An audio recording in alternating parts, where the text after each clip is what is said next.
So hello guys and welcome to Tech Tricks tutorial. Today we're gonna talk about Instagram Threads, how to follow everyone from Instagram on Threads. It's a step-by-step guide to follow easily, and don't forget to hit the like and subscribe button. Let's get right into it. So to follow everyone from Instagram in your Threads, it's fairly simple.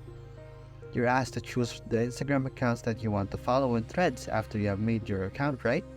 So review the list of accounts and tap follow for any that you wish to include.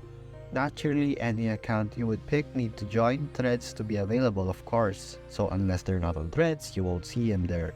So to follow all accounts, just tap the button follow all. It's just that simple.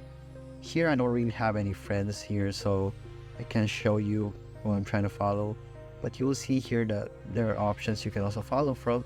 But once you have made your Threads account, you will just see the option to follow all accounts and just tap the button to follow for all. And that's just how you do it. It's fairly simple. But once you have to advise your friends or those you want to follow in Threads to make an account in Threads so that they will be available to be seen in Threads and be followed there too.